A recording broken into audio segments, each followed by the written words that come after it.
Hi, I'm Albert Yip. This presentation is part of the Big History Invention series. This presentation is about transportation. Well, the earliest transportation obviously is either on our back or on our head. So today there are still people carrying goods on the head as well as on the shoulder or at the back. As technology advances, then there are other methods of carrying people and things around. The sedan chair is how people is being carried by other people.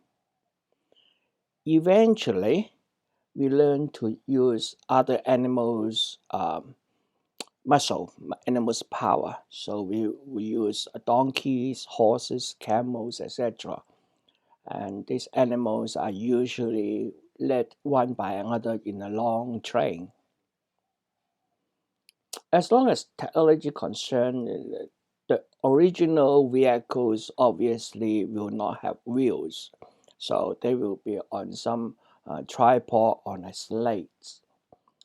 When we want to move really heavy things, it found out that it will be easier if we can put it on some kind of support to reduce the friction between the object and the ground. Here we can see people trying to move a large piece of rock using logs laid down on the ground to help to move it. Then people eventually find out that if the log is circular, then instead of sliding over it, we can just roll over it. So wheels probably come from the idea of using a rolling log, but the earliest information we have about wheels dates back to approximately 5,500 years ago or 3,500 BC, where we have clay tablets describing how to use a wheel. But at that time, the wheel is used to make pottery. It's the potter wheel. And the idea using that potter wheel to becomes the wheel for transportation probably happens in Mesopotamia around uh, 3,200 BC. So probably logs are used under sleigh to move heavy loads, and eventually we fix the wheels to a substructure. And in that case, then we will start to have to overcome the friction between the axle and the wheel. So initially, animal oil would be used, and the number of wheels increased from two to four. And for example, in wars, chariots are built with wheels on axle, and the axle itself might have spoke and so forth. Today, this kind of cart is still being used extensively. Some used to carry cargoes, others used to carry human. In the latter case, most of the time, carrying human is for tourism or just for fun. But using human power two-wheeled carts to carry goods is still quite commonly found as a practical mean in some developing countries or underdeveloped countries. As for the wheels, there has been quite a bit of change over the time. Initially, from a round wooden block of wood into spoke wheels, and then eventually into uh, tires with air pressure controlling it. So these are the the one on the top left is one which is commonly found, and the other one is a regenerative compression wheels. So wheels has been around for quite a bit of time, but they are still ground for improvements. Here are two videos I found on YouTube describing some new improvements. So let's have a listen. The bicycle wheel with spokes has been the way it is. That is, till now. This is the loop wheel, which, if the inventor has his way, will overturn centuries of cycling.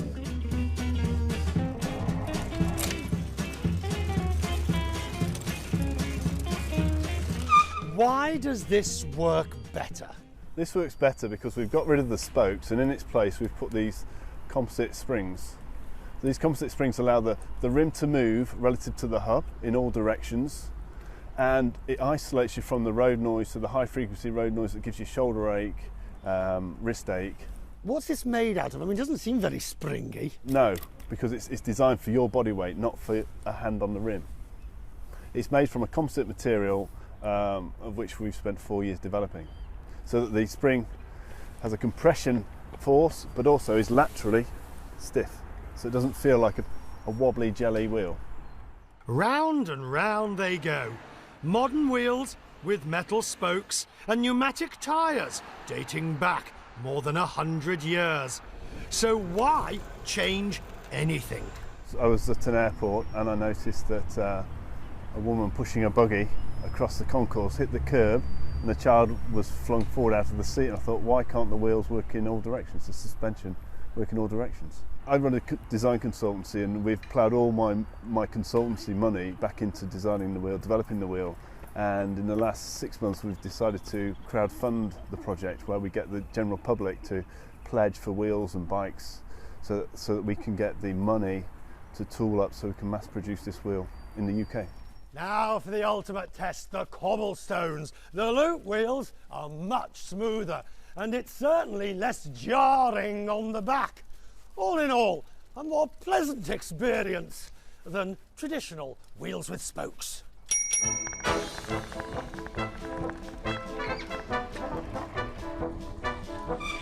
Spokes or loops, loops or spokes. The humble bicycle may not have changed, but what's down below is certainly a revolution.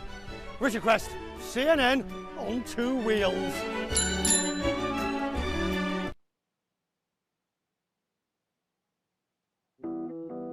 This is the Copenhagen wheel. It turns your ordinary bicycle into a smart electric hybrid by simply replacing your back wheel. Connect it to your smartphone, download the app, and you're ready to go. Bicycles are a great way to move around, yet sometimes distances are too long, hills can get in the way, and hard journeys to work may leave you covered in sweat. The Copenhagen wheel is here to change all of that. The technology was developed over several years at MIT, together with the city of Copenhagen, one of the world's most innovative places for cycling. Its original inventors licensed the technology and founded Super Pedestrian, the startup where we are now working around the clock to bring the wheel to you. Like the best riding companion, the Copenhagen wheel learns how you pedal and integrates seamlessly with your motion. It captures your energy when you brake or go downhill, and gives you a push when you need it, with 3 to 10 times your regular foot power. It's easy. Ride it just like a normal bike. As you pedal, the motor automatically kicks in, with no additional throttles or buttons. All technology for the Copenhagen wheel is contained within the red casing, including motor, removable batteries, wireless connectivity, smart locking, multiple sensors, and an embedded control system. Use your smartphone to customize your ride, monitor your physical activity, gather information from your environment to share with your friends and fellow cyclists. And if you're a software developer, you can even create your own biking apps. So whether you carry yourself, your kids, or your gear, hills seem flat, distances shrink, and you can cycle just about anywhere. So transform your bike and transform the city. The Copenhagen wheel. Here I must add that the Copenhagen wheel is not the unique one which come out at about the same time. There's another very similar idea come out at about the same time, and both inventors do not know who actually come up with the same idea first. So I will just leave it like that. The example I chosen comes from the Copenhagen wheel.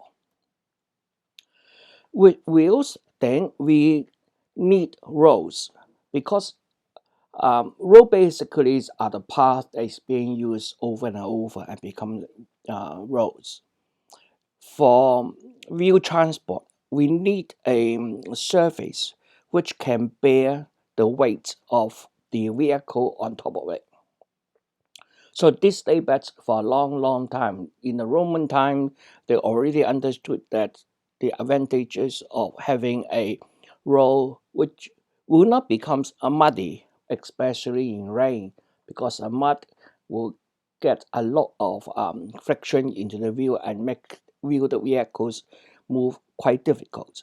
So the Roman roads have been made predominantly to solve the problem of water. So they will make use of crushed rock, which makes a very good water flowing water subspace. For those heavily used routes, they will add pavers on top of it. Here are some scary routes still in use today. So this one is basically cut out from rocks in a cliff. And some of the roads are really, really dangerous. Now, as roads got built and being used, then we found that there are some obstacles like rivers, valleys that we want to cross. In order to cross these, bridges are invented. In the old times, probably when you need to cross a small river, then a piece of fallen tree or a plank can be used. As human population increases, then the need of better roads or bridges arises. So here are the two basic mechanisms of building bridges today.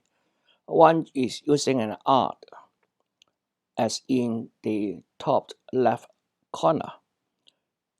This arch bridge has been used in Rome as well as in China. So we don't know who invented the art first. We have examples of very old art in date back to Roman times as well as in China. The other way of building bridges is use suspension. So there are these two. The other two photographs represent some modern suspension bridges. Obviously, there are other methods of building bridge. For example, these are live bridges. These bridges are made by knitting the roots or the stem of trees. Usually, where this kind of bridges appear, the local will have a family specializing in maintaining this live bridge. So the family will keep on looking after the bridge, make new bridges, make, for example, or repair the old ones. And needs arises, especially in some poor country. This is the only way you can cross. It's just a metal wire, a suspension, and the user will carry with them a pulley, and then they hook themselves onto the pulley and slide across. In these cases, usually there will be two such suspension lines, one going from one side to the other. One, both of them, they will be sliding down. That means you want to cross the river in other direction, you have to go to a higher position on the other side of the river and then slide across. Of course, some will use it for adventure, like the right bottom. Bridges has been built in very odd places, like here, or here, or even here. Recently, people has been building pathways along cliffs with a transparent bottom. So basically, you have the feeling of walking in the mid-air. That is quite a frightening experience for a lot of people, as demonstrated in the lower right-hand photograph. As long as roads about roads, the longest road and the oldest road probably, or the most well-known road probably is the Silk Road connecting China and Europe. This road is at least operational, at least at Roman times, because we know that the noble in Rome wear silk, and at that time, only China is the country which produced silk. So we know that the Silk Road has been operating. But most of the time, the goods from China will only arrive into the Middle East, and then the Middle East merchants will forward the goods onwards into Europe. Silk Road itself is approximately 4,000 miles long or 6,033 kilometers long.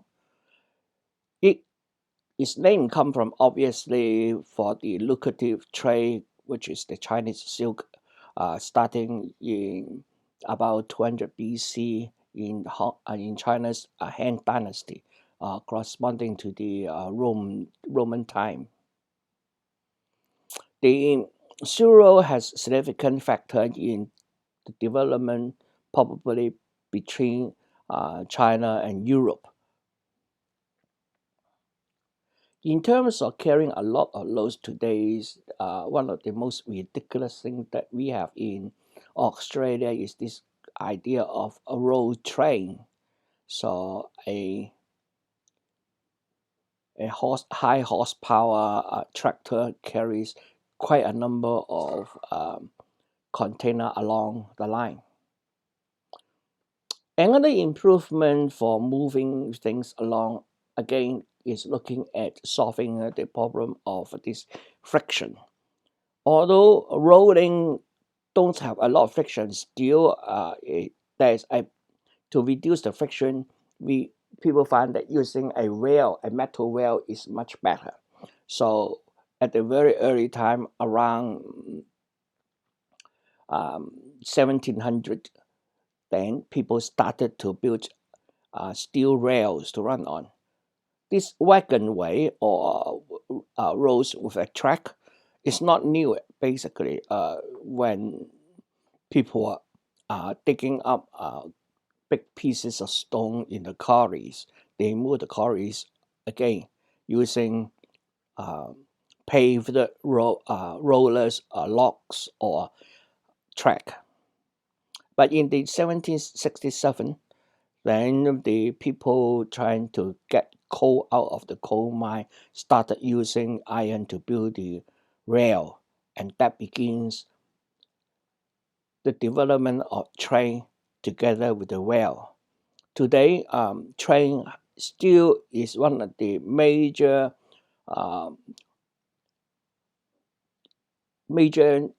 horsepower for moving goods on land. As train develops, it started slow and then becomes faster and faster. For example, the high-speed rail network in China is now more than the total number of high-speed rail mileage in the rest of the world combined. The Chinese high-speed rail can travel up to 315 kilometers per hour. One of the problems with high-speed train is that it takes time to stop. You have to decelerate, and then after a station, you have to start again. It would also take time. Somebody in China come up with this idea of a high-speed rail which doesn't stop yet allow passengers to embark and disembark. So let's have a listen. 提前进入车顶的周转车厢。旅客们，北京开往广州方向的168次高速不停站火车马上就要通过本站，请前往广州方向各站的旅客提前进入站台的周转车厢。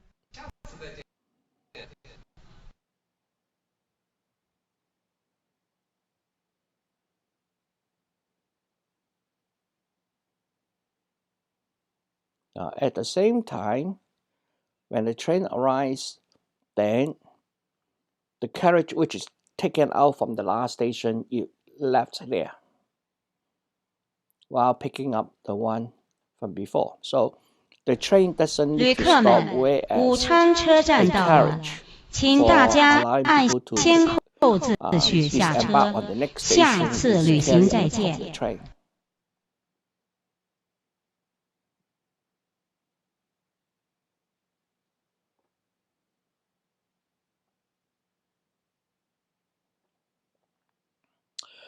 Well, not everybody always want to travel in large groups. Sometimes we do have personal transports.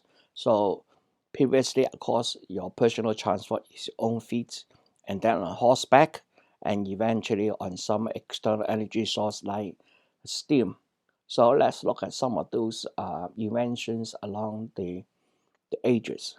First of all, we have the bicycle. Now, the original bicycle is just two wheels with a saddle on it, and you just run using wheels. So basically, it's the top left corner. Then we invented bicycles or tripods. The lower right corner is the Copenhagen wheel that we have talked about a bit earlier. Of course, we can have cars more than two wheels. So initially, we have electric cars in the 1888. So electric vehicles not very new, but as internal combustion outcompetes the motors, the electric motors, then today's most of the car is internal combustion engine. But it seems the trend will be reverting back to a electric car. The bicycle equipped with a motor becomes the motorcycle. The problem with traveling at high speed is not only the rolling friction, the air friction comes into play as well. So those people riding bicycle experience the wind resistance. So people started to think, can we improve by giving ourselves a shell to improve the aerodynamic of the travel?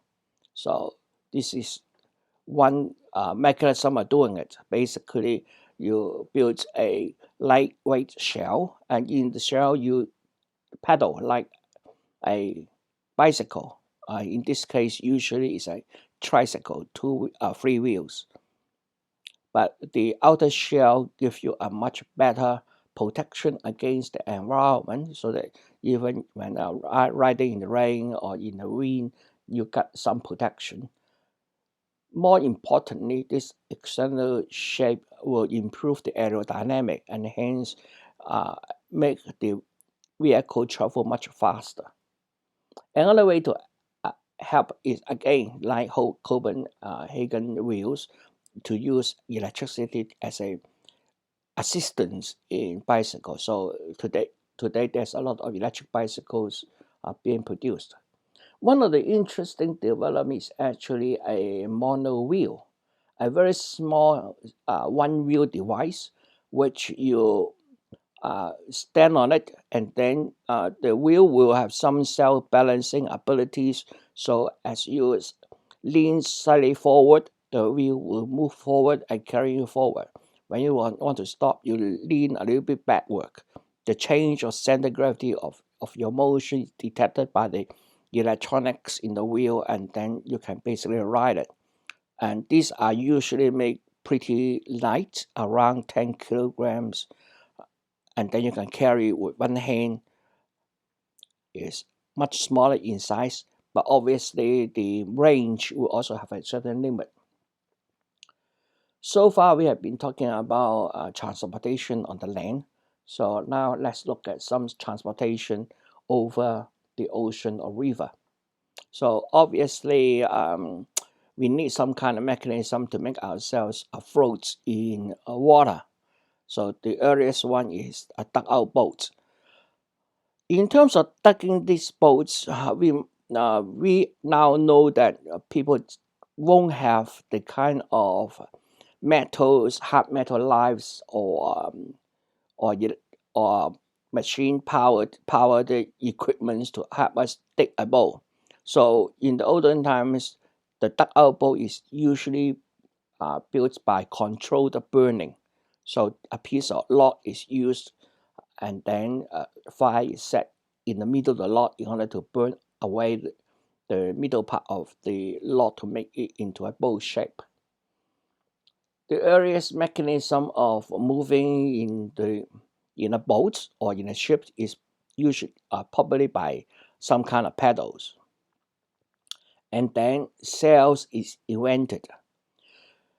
By the Roman time, you already know that there is quite a significant trade network in the whole of Roman Empire. And in this network, quite a bit of trade is actually carried by boats. By the 1700, the Chinese has embarked on a pretty ambitious project. So there's a Jianke is the admiral in charge of it. He basically took Chinese people to the west, to the east coast of Africa. So with the availability of ocean-going ships, then it leads to the colonization. So let's look at the development of this colonization from another YouTube video I found.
You have intention that the ships building by the West is much better than China, then you are mistaken. These are the further models of the ships used by Jenker and Columbus. Well, it is the one in front of the larger ship is the ship used by Columbus. In Junkers voyages, which, for example, we are talking about the voyage in 1405, there's 27,000 men with 62 big ships and 190 smaller ships all traveling together. This is the information that is available from recent research. Looking at the treasure ship, the command ship, Junkers version is 126 meters long, whereas Columbus Santa Maria is about 90 meters long. So it is almost 16 times large, 6 times larger in terms of Chinese ship. But the next time when the Chinese and the West met, the Chinese has not been going to the sea again for another almost 300 years. And so by then, the Chinese naval is very, very weak.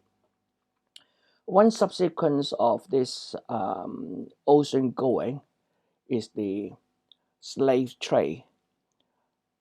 Tens of millions of Africans has been captured in Africa and then sold as slaves in different parts of the world, including America.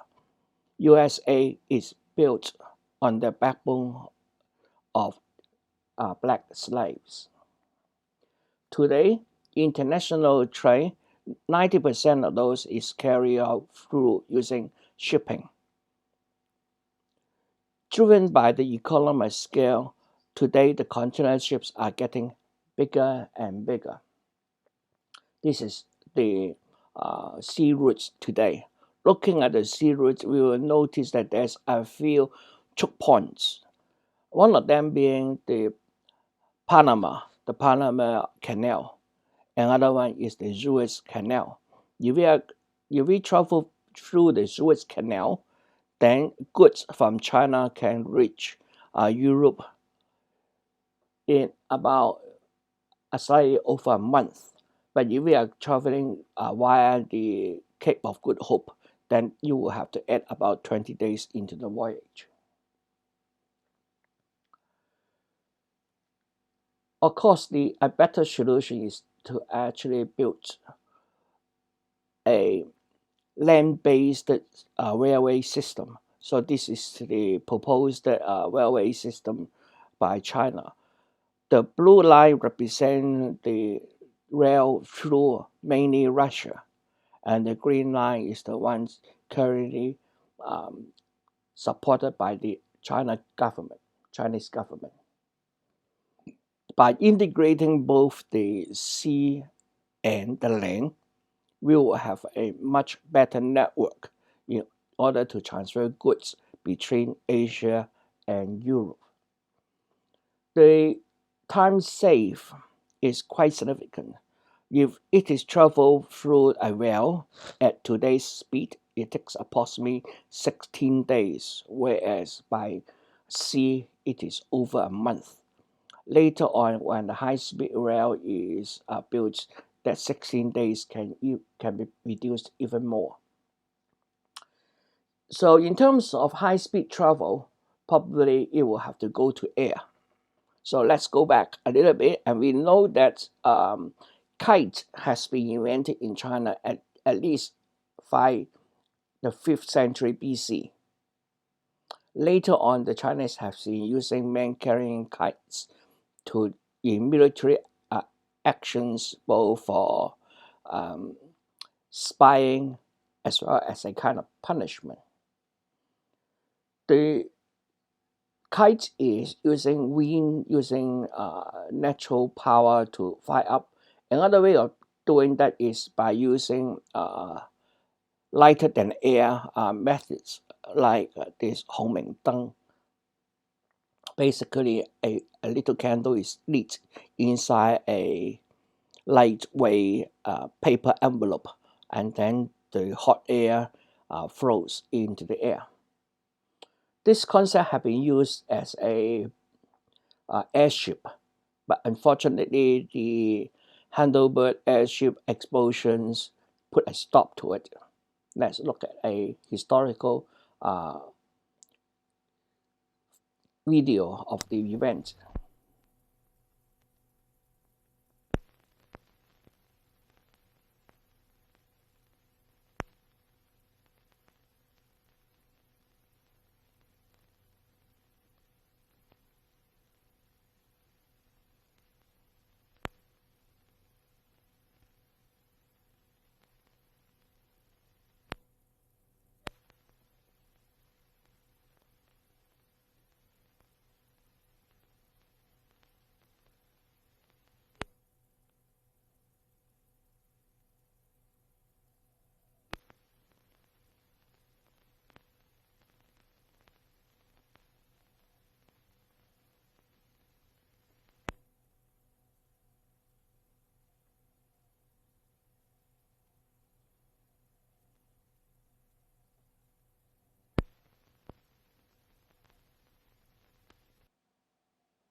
The lift of the airboat is provided by hydrogen at that time. Hydrogen is combustible when a slight flame or a slight spark will ignite the hydrogen, and the hydrogen burns with the oxygen in the air to produce water, and that's why there is the explosion of the airship.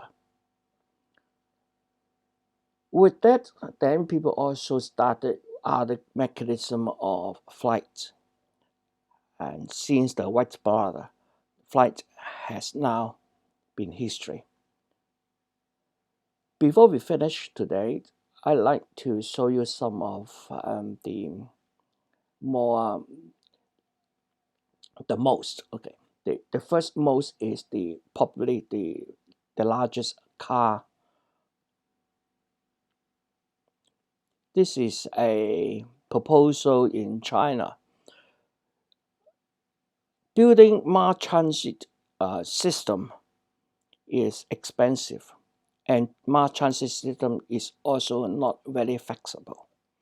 One way to solve this problem is build a huge bus. The bus actually will cross over, say, two freeway highway lanes. Passengers will board and depart in the top levels. Other vehicles will be able to travel underneath this bus while the bus may be stopped for picking up or departing passengers. If the bus is moving forward and if the traffic underneath is also want to move forward, that's not a problem. The problem is when the bus need to change in a different direction. So if that happens, then the traffic system inside the belly of the bus will indicate that the bus is going to turn. All the traffic which is not going to turn should stay there while allowing the bus to turn. Of course, those traffic which also turns can turn with the bus. After that, then traffic can go on. This is quite a pretty good idea because it will provide the same kind of passenger transport as in some mass transit system, but with the flexibility of running this kind of buses in different routes. Obviously, the road need to meet certain requirements. For example, you cannot have electric wire running across the road because the bus won't be able to pass through it, or you can't have a high structure blocking the road. Otherwise, this is a pretty flexible solution. In terms of ships is also getting bigger and bigger. The largest ship is actually the cruise ships or the container ship. Both of them is comparatively about the same size, whereas even the largest aircraft carrier is not as large as the container ships or the cruise. In terms of plane, the Airbus 380 probably is the largest passenger plane. But it is not the largest plane. The largest plane actually belongs to a Russia-built Antonov AN-225. This is a Hill Beast. Look at it. It has 6 jet engines. The fastest plane probably belongs to Lockheed's Blackbird SR-71. Thank you for your time, and this finished with today's presentation. If you find it interesting, please subscribe. See you next time. Bye-bye.